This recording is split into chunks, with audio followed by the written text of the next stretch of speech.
Alright guys, ang gagawin natin ngayon is magmumukbang tayo ng baliwag. Hindi na literal na mukbang guys kasi hindi naman lahat ng pagkain doon is binili ko.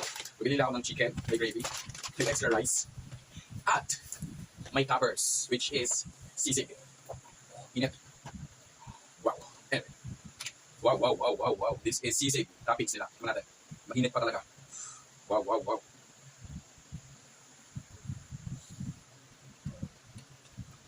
Sarap.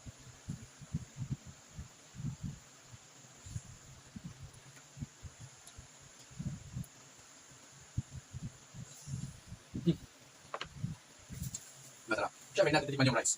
Kasi kasama naman na siya doon sa sisig, no? Ngayon, titikman natin ang fried chicken ni Baliwag. Lechon, ano? With their gravy. Yes, gravy. Malaki. For 70 pesos, guys. 70 pesos, guys. Solid. Ang sarap. Una kagat, bala kagat. Sarap. With gravy. Sarap. Sarap. Masarap din ang kanilang fried chicken, guys.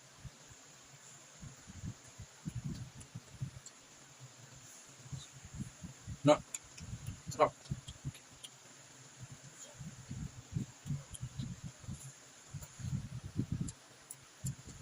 Ang original plan ko talaga is kumain sa fast food.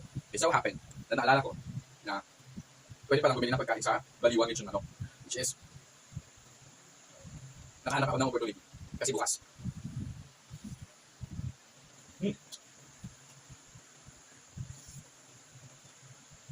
This toppings is only for 55 pesos.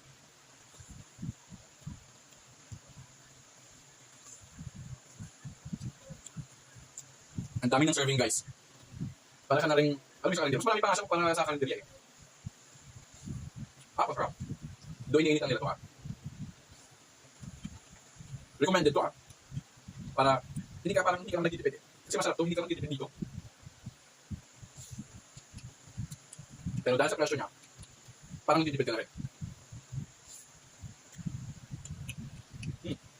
Yung sisig talaga may laman.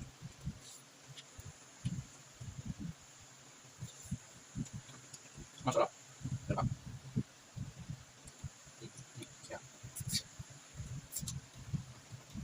Ito guys, masarap talaga ito. And, ito na, laman. So, okay pa yung balat eh. Kuha ka ng chitang. Tapos, yung sa gravy. Talagang masarap.